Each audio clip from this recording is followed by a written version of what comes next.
एक बार की बात है, बहुत दूर एक सुंदर से देश में एक राजा और रानी रहते थे। उनकी बहुत दिन से इच्छा थी एक बच्चे की, और एक दिन उनकी ये इच्छा पूरी हो गई। एक खूबसूरत सी बच्ची ने जन्म लिया। उन्होंने उसका नाम औरोरा रखा। राजा और रानी खुशी से झूम उठे। उन्होंने फैसला किया एक बड़े से जश्न का। उन्होंने पूरे राजा को अपना मेहमान बनाया। उन्होंने कुछ जादुई परियों को भी बुलाया। ये परियां अपने साथ जादुई तोहफे लाती थी। जश्न का दिन आ गया। राजा और रानी ने सबको अपनी बेटी से मिलाया। सबने खुशी मनाई। अब बारी थी परियों की अपना आशीर्वाद देने की। एक एक करके सारी परियों ने औरोरा को अपने तोहफे दिए। एक परी ने उसे सुंदरता का वरदान दिया। दूसरी परी ने उसे गाने की सुरीली आवाज दी। जैसे ही जश्न आगे बढ़ रहा था, एक बुरी परी वहीं आ पहुंची। उसे किसी ने नहीं बुलाया था। वो बहुत गुस्से में थी। वो बदला लेना चाहती थी।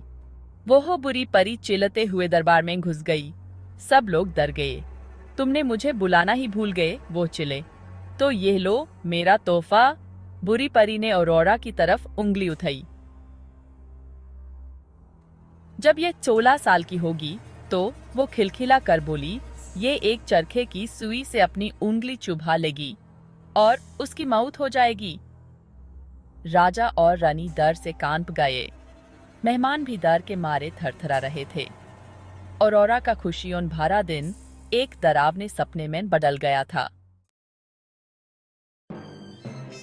लेकिन अभी एक छोटी परी थी जिसको अपना तोहफा देना बाकी था।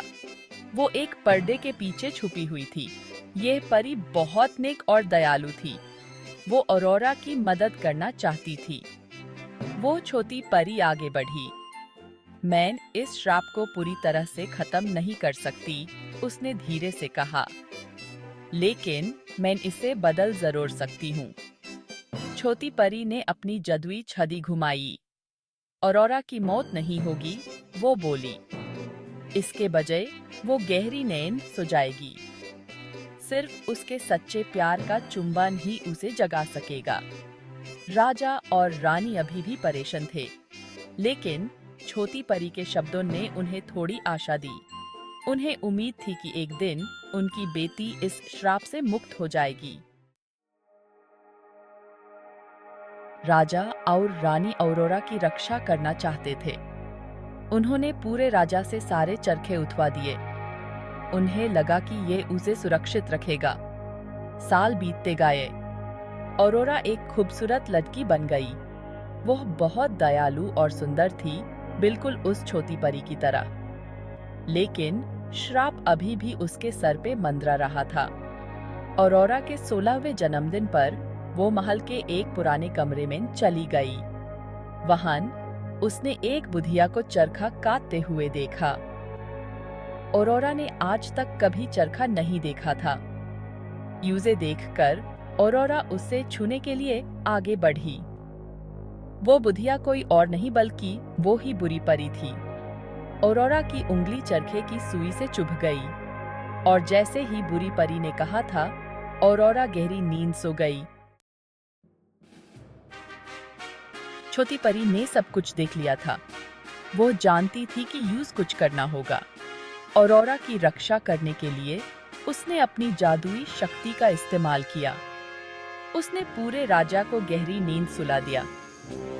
सब कुछ सोने लगा, बिल्कुल औरोरा की तरह। 100 साल बीत गए। महल जंगल में छुप गया। बहुत से राजकुमारों ने सोई हुई राजकुमारी की कहानी सुनी। उन्होंने उस तक पहुंचने की कोशिश की, लेकिन कांटे बहुत घने थे। एक दिन एक बहुदार और नेक राजकुमार फिलिप उस जंगल में पहुंचा।